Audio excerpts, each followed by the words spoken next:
সরকারের কাছে আহ্বান, আপনাকে পুতুল বানানোর জন্য দেশের মানুষ রক্ত দেয় নাই। 2000 শহীদের রক্তের সাথে আপনি বেইমানি করেছেন।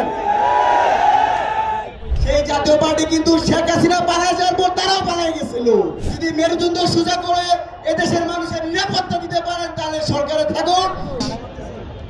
আমাদেরকে পদরোধ করে এবং এর কিছুক্ষণ পরেই ওখানকার যিনি সেনাবাহিনীর দায়িত্বে ছিলেন লেফটেন্যান্ট কর্নেল রকিব, উনি আমাকে ডেকে নেন। আমরা এক পাশে ছিলাম, মাঝে পুলিশ, পরবর্তীতে সেনাবাহিনী এবং পরে জাতীয় পার্টির লোকজন।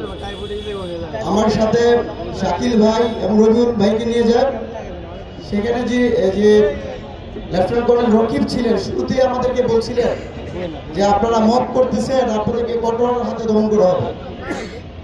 আমি তখন তাকে বলেছিলাম যার নামে 2টা মামলা আছে বৈষম্য বিরোধী ছাত্র আন্দোলন চলাকালীন সময়, সেই জিএম কাদেরকে কেন আপনারা পাড়া দিচ্ছেন? তখন তিনি বলছেন এটা রাষ্ট্রের ব্যাপার।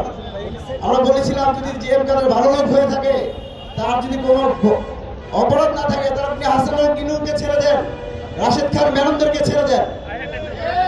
কিন্তু তিনি আবারও বলছেন যে আমাদেরকে কঠোর হাতে দমন করা হবে। পরবর্তীতে আমি আমাদের যারা ছিলেন সবাইকে নিয়ে আমাদের কার্যালয়ে চলে আসি। সেখানে নূর ভাই ব্রিফ করবেন, মিডিয়াতে কথা বলবেন, তো তার পাশেই দাঁড়িয়ে আছি। এর 4 থেকে 5 মিনিট পরেই আমরা কিন্তু ওই জাতীয় পার্টির কার্যালয় থেকে চলে আসছি। আমি হসপিটালে থাকা অবস্থা দেখেছি বিভিন্ন গণমাধ্যমে যে জাতীয় পার্টি নেতাকর্মীরা আমাদের উপর হামলা করেছে। আসল চিত্র হলো আমরা যখন বিভিন্ন সহ প্রেস ব্রিফিং এর জন্য রেডি হয়েছি, সেই জায়গাতে হঠাৎ করে সেনাবাহিনী এবং পুলিশ অতর্কিতভাবে হামলা চালায়। আমি সেই লেফটেন্যান্ট কর্নেল রকিবকে বলছিলাম, ভাই এখানে নূর ভাই আছে, মাইরেন না। এটা বলার সাথে সাথে বলছে নূর নূর বলে এবং খুব বাজে ভাষা গালিও দিচ্ছে, দিয়ে আমাদের উপর যে হামলা করেছে আপনারা দেখেছেন। আমি আজকে এখান থেকে অন্তর্বর্তীকালীন সরকারের আপনি জিএম কাদের এবং জাতীয় পার্টিকে আশ্রয় দিয়ে এই যে আবু সাইদ মুগ্ধরা শহীদ হয়েছে, 2000 শহীদের রক্তের সাথে আপনি বেইমানি করেছেন।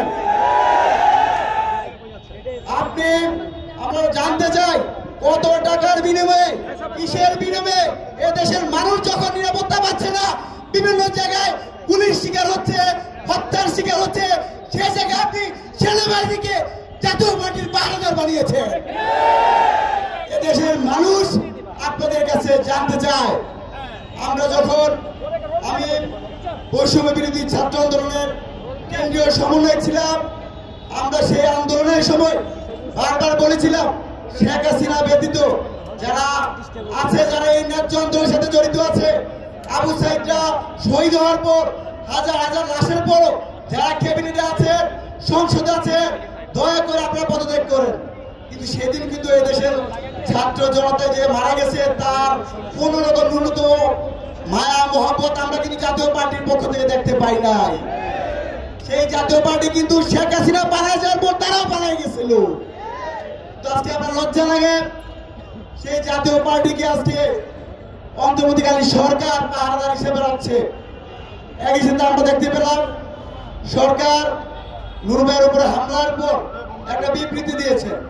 আবার অন্যদিকে দেখতে পেয়েছি সেনাবাহিনী বা সশস্ত্র বাহিনীর যে আইএসপিআর আছে, সেখানে একটা বিবৃতি আছে। সেখানে যারা আমাদেরকে যে আমাদের উপর যে হামলা করা হয়েছে, সেই হামলাকে মত বলে তারা জায়েজ করেছে। আমরা আসলে বুঝতেছি না এই দেশের প্রধান আসলে কে। সরকার, অন্তর্বর্তীকালীন সরকার বলছে নিন্দা জানাইছে, সেনাবাহিনী বলতেছে এটা মব ভায়োলেন্স। আমরা আবারও ইউনূস সরকারের কাছে আহ্বান, আপনাকে পুতুল বানানোর জন্য দেশের মানুষ রক্ত দেয় নাই।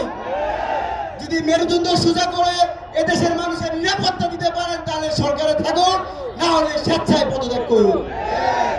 একই সাথে আরেকটি কথা বলতে চাই, আমি বিশেষ করে অনেক বেশি কষ্ট লাগে এই জায়গায় বিএনপির ভাইদের প্রতি অনুরোধ জানাই।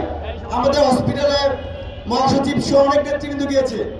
আমরা দেখতে পেয়েছি জাতীয় পার্টির আগের মহাসচিব রাঙ্গা বলেছিলেন খালেদা জিয়ার বাথরুমে সিসি ক্যামেরা লাগাইতে, যেই জাতীয় পার্টি 2014 সালে নির্বাচনকে বৈধতা দিয়েছে, যেই জাতীয় পার্টি 18 সালের ভোট ডাকাতির শরিক হয়েছে, যেই জাতীয় পার্টি 2024 সালের দামি নির্বাচনকে বৈধতা দিয়েছে, যেই জাতীয় পার্টির কারণে আজকে শেখ হাসিনা দৈত্য দানব হয়ে বিএনপির হাজার হাজার নেতাকর্মীকে হত্যা করেছে, গুম করেছে। আজকে আমরা কেন জানি বিভিন্ন জায়গায় জাতীয় পার্টির প্রতি তারা রক্ষা কবচের ভূমিকা অবতীর্ণ হয় শুনতে পাই। আমাদের প্রতি খুব কষ্ট লাগে। বিএনপির মধ্যে আহ্বান, ফ্যাসিবাদ বিরোধী লড়াই সংগ্রামের মধ্যে আহ্বান। এই 18 সাল থেকে এই বাংলাদেশের আলোর পত্রিকা হয়ে যে বিভিন্ন রাজপথে ছিল, স্বাধীন হওয়ার পর যদি তাকে এভাবে হামলা করতে পারে হত্যার উদ্দেশ্যে, আমরা কেন্দ্রীয় সমন্বয় ছিলাম, আমাদেরকে যেভাবে হামলা করেছে, তাহলে আপনাদের কিন্তু আর কারো নিস্তেজ হওয়ার সুযোগ নাই।